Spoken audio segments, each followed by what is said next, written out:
Hi friends. இது வியாழக்கிழமை காலையில் எடுத்த வீடியோ தாங்க. இது தம்பி வாய்ஸ் கொடுக்கும்போது நான் ஹாய் சொல்கிறேன் அப்படி சொல்லியிருந்தான். சரி ஓகேன்ட்டு ஓகே சாரி, இது ஈவினிங் எடுத்த வீடியோ. ஈவினிங் தம்பி ஹோம்ஒர்க் பண்ணிட்டு இருந்தான், நானும் வேலைக்கு ஏற்றிருந்தேன். அதுக்கப்புறம் குட்டி தம்பியும் கொஞ்சம் சேட்டை பண்ண ஆரம்பிச்சிட்டான். ஒரு இடத்துல படுக்கிறதில்ல. கோலம் நல்லா காய்ஞ்சதுக்கப்புறம் தான் நல்லாயிருக்கும். அப்புறம் ஈவினிங்காக புட்டு வந்திருந்தது. நான் இது வரைக்கும் வாங்கினதே இல்லை, ஃபஸ்ட் டைம் வாங்கி பார்க்கலாமேன்னு வாங்கியிருந்தேன். ரொம்பவே சூப்பராக இருந்துச்சு. 20 ருபீஸ்க்கு ஒர்த்தான்னு கேட்டிங்கன்னா ஓகே தான். அதுக்கப்புறம் சூடாக இருந்தது. சர்க்கரை கொடுக்கவே இல்லை. நான் கேட்கலையா இல்லை அவர் கொடுக்கலையான்னு தெரில, சர்க்கரை கொடுக்கவே இல்லை. அதுக்கப்புறம் நான் உதுத்தி விட்டு சர்க்கரை போட்டு சாப்பிட்ருந்தோம். ரொம்பவே சூப்பராக இருந்துச்சு. எங்கள் 3 பேத்துக்குமே பிடிச்சிருந்தது. அரவிந்த் தான் சர்க்கரையை மட்டும் எடுத்து சாப்பிட்டுட்டு இருந்தான். பிடுங்கி வச்சுக்கிட்டே இருந்தேன் அவன்கிட்ட இருந்து. அதுக்கப்புறம் அன்றைக்கி நைட் பெருசாக எதுவும் சமைக்கல, அப்படி தான் போயிட்டு இருந்துச்சு.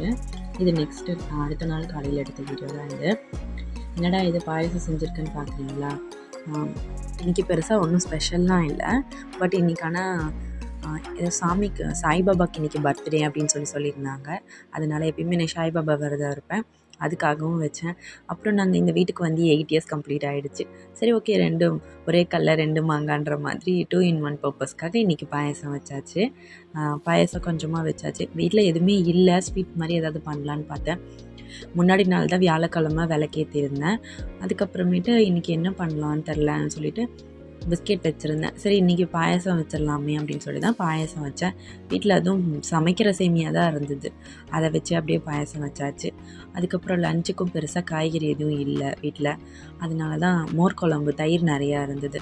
அதனால் மோரை நல்லா அடிச்சுட்டு மோர் குழம்பு வச்சிடலாமேன்னு மோர் குழம்பு வச்சுட்டேன். ஆஸ் யூஷுவல் எப்பயும் போல் தான் மோர் குழம்பு வச்சுருந்தேன். அதுலேயும் காய்கறி போடுறதுக்கு எதுவுமே இல்லை. அதனால் இருக்கிறத வச்சு அப்படியே வெங்காயம் தேங்காய்லாம் போட்டு அரைச்சி அப்படியே வச்சாச்சு. அதுக்கப்புறம் பாயாசம் ரெடி ஆனோடனே கொஞ்சமாக சாமிக்கும் வச்சாச்சு. வீட்டில் காய்கறி எதுவும் இல்லை, உருளைக்கிழங்கு மட்டும்தான் இருந்தது. அதனால் உருளைக்கிழங்கு பக்கோடாவும் போட்டாச்சு. 2 நாளாகவே கிளைமேட்லாம் ஒரு மாதிரி இருக்குது. ரெட் அலர்ட் கொடுத்துருந்தாங்க, பட் இன்றைக்கி கேன்சல் ஆகிடுச்சு. இன்றைக்கெலாம் ஸ்கூல் லீவ் விடுவாங்கன்னு ஹர்வின் ரொம்பவே எக்ஸ்பெக்ட் பண்ணிகிட்டு இருந்தான். பட் ஸ்கூல் லீவ் விடலை. அப்படி தான் போயிட்டு இருக்குது. நான் ஹர்வின் மாதிரி இருக்கும்போதெல்லாம் நான் சேலம் தானே, சேலம் சைட்லாம் பெருசாக லீவ் விட மாட்டாங்க, ரொம்ப மழை வந்து தான் விடுவாங்க. ஆனால் இந்த கடலோர மாவட்டங்களுக்கு அடிக்கடி லீவ் விடுவாங்க. சென்னையிலலாம் 1 வீக் கிட்ட லீவ் விடுவாங்க. நான் அப்போ யோசிச்சிருக்கேன், நான் சின்ன பிள்ளையாக இருக்கும்போது சுனாமிலாம் வந்தது, அதில் எவ்வளோ அஃபெக்ட் ஆகுறாங்கன்னுலாம் நான் யோசிக்கலை. பட் நமக்கு தேவை லீவ் தானே. அந்த ஏஜில் எப்படா நம்ம வீட்டு சைட்லாம் இதெல்லாம் வரும், எப்படா புயல் வரும் அப்படின்னு தான் எக்ஸ்பெக்ட் பண்ணிகிட்டு இருப்பேன். பட் புயலுக்கு பின்னாடி இவ்வளோ பெரிய பிரச்சனை இருக்குன்றதெல்லாம் அப்போ தெரியாது. இப்போ தொடர்ந்து 2 நாள் மழை பெஞ்சாவே நம்மளால் தாங்க முடியல. இங்கே கடலூரில் நேற்று முந்தினத்தில் செம்ம மழை. அதுக்கே குட்டீஸை வச்சுக்கிட்டு ட்ரெஸ்ஸு துவைக்க முடியாமல் ரொம்ப பிரச்சனையாக இருக்குது. ஹர்வின்க்கும் கொஞ்சம் கோல்டாக இருக்குது, குட்டி தம்பிக்கும் ஃபீவர் வந்தது. அதனால் இப்போ 1 நாள் 2 நாளே நம்மளால் தாங்க முடியல. 1 வீக்லாம் லீவ் வேணும்னு நான் அப்போல்லாம் ரொம்பவே எக்ஸ்பெக்ட் பண்ணுவேன். சேலம் சைடு இதுவே வரமாட்டேங்குது அப்படின்லாம் தோணியிருக்கு. சேலத்தை சுற்றி மழை தானங்க இருக்குது, என்ன சுற்றி கடல் இருக்குது, நம்ம சைட்லாம் எதுவுமே வராதாம்மா அப்படிலாம் சொல்லி கேட்டுட்டு இருக்கேன். பூ வராது இதில், கொத்தமல்லி தான் நானும் செஞ்சு செடி வச்சுருந்தோம். அவன் எவ்வளோ அழகாக பேசிகிட்டு இருப்பான்னு பாருங்களேன்.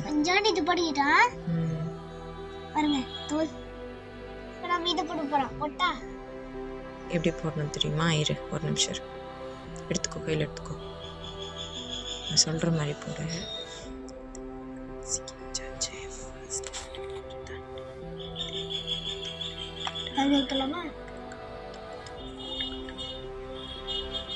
இப்படி இப்படி இப்படி தூவி விடு.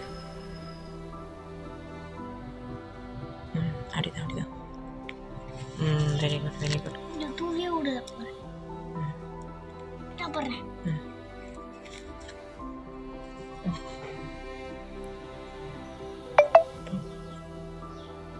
இந்த செடி அதுக்கப்புறம் அவனை வச்சுட்டு ஒரு வழியாக 2 செடியிலையும் கொத்தமல்லி ஆர்வமாக போட்டிருக்கோம். பட் எந்த அளவுக்கு வளரும்னு தெரியல. நடுவில் என் செடி வீடியோ வந்ததுன்னு வச்சுக்கோங்களேன். இது அன்னைக்கு பண்ணலை, அடுத்த நாள் பண்ணது தான். இது நடுவில் ஆட் பண்ணிட்டேன், சாரி. அதுக்கப்புறமேட்டு செடி வளர்ந்ததுக்கப்புறம் உங்களுக்கு ஷார்ட்ஸில் அப்லோட் பண்ணுறேன். அடுத்த நாள் அன்றைக்கி ஈவினிங் மோர் குழம்பு தானே வச்சுருந்தேன். நைட்டுக்கு சமைக்கிறதுக்கு எதுவுமே இல்லை, அதனால் பொடி இட்லி செஞ்சாச்சு. அதோட வீடியோ கூட டீட்டெயிலாக உங்களுக்கு ஷார்ட்ஸில் அப்லோட் பண்ணியிருக்கேன். ஈஸியான ரெசிபி தான், ரொம்பவே பொடி மட்டும் இருந்தால் போதும். ஆனால் வீட்டில் அரைச்ச பொடினா அதே டேஸ்ட்டு கிடைக்கும். கடை பொடியில் நான் இது வரைக்கும் செஞ்சதில்லை. நீங்கள் வேணால் செஞ்சுட்டு எப்படி இருக்குன்னு சொல்லுங்கள். அதுக்கப்புறம் இது சண்டே எடுத்த வீடியோ தான் இது. சாட்டர்டே பெருசாக வீடியோ எடுக்கல. குட்டி தம்பிக்கு கொஞ்சம் உடம்பு சரியில்லை. அன்றைக்கி ஹாஸ்பிட்டல்லாம் போயிருந்தோம். ஹாஸ்பிட்டல் போனதுனால பெருசாக வீடியோ எடுக்க முடியல. சண்டே அன்றைக்கி இவங்க கொஞ்சம் ஈரல், அதுக்கப்புறம் அதெல்லாம் வாங்கிட்டு வந்திருந்தாங்க. குடல்லாம், கொழுப்பு அதெல்லாம் இருந்துச்சு. ஃபஸ்ட்டு காலையில் ஈரல் மட்டும் ஃப்ரை பண்ணி கொஞ்சம் குழம்பு மாதிரி வச்சு அது தோசைக்கு வச்சு சாப்பிட்டாச்சு. மதியத்துக்கு போட்டி வறுவல், போட்டி குழம்பு, மூளை ஃப்ரை அதெல்லாமே பண்ணியாச்சு. கொஞ்சமாக தலைக்கறி வாங்கிட்டு வந்திருந்தாங்க. அந்த கடைக்கு போனால் எப்பயுமே கொஞ்சம் சேர்த்து வாங்கிட்டு வந்துடுவாங்க. நெக்ஸ்ட் டே வச்சு சமைச்சிக்கலாம் அப்படின்னு சொல்லிட்டு அங்கே ஃப்ரெஷ்ஷாக இருக்கும். நடுவில் குக் பண்ணிகிட்டு இருக்கும்போது இது ஆன்லைனில் ஆர்டர் பண்ணது வந்திருந்தது. சரி தம்பிக்கு இதை போட்டு பார்ப்போமேன்னு போட்டு பார்த்துருந்தேன். பட் நான் வாயிலே வைக்கலைங்க. இது எப்படி வைக்கணும், இல்லை இதுதான் கரெக்டாக வாங்கியிருக்கனா என்னன்னு எனக்கு தெரியல. நான் தப்பாக வாங்கிட்டேன்னா என்னமோ அதுவும் தெரியல. நம்ம கொஞ்சம் கூட வாயிலே வைக்கல. நானாக ப்ரெஸ் பண்ணி விட்டாலும் துப்பி துப்பி வச்சிடுறான். துப்பி வச்சுட்டு இருந்தான். என்னன்னு தெரியல. சரி கொஞ்ச நாள் கழித்து வச்சு பார்ப்போமே அப்படின்னு சொல்லியிருந்தேன். ஹர்வினோட என்ன சொன்னான்னா, அம்மா பால் பாட்டில் நிப்பிள் மாதிரி குட்டியாக வாங்கி கொடுமா, அவன் சாப்பிடுவான் அப்படின்னு சொல்லிட்டு இருந்தான். அதுக்கப்புறம் அவனை சாப்பிட வச்சு ட்ரை பண்ணேன். அது வேலைக்கு ஆகலாச்சு. நம்ம போய் சமைச்சு சாப்பிடுவோமேன்னு சாப்பாட்டு வேலையை போய் பார்க்க போயிட்டேன்.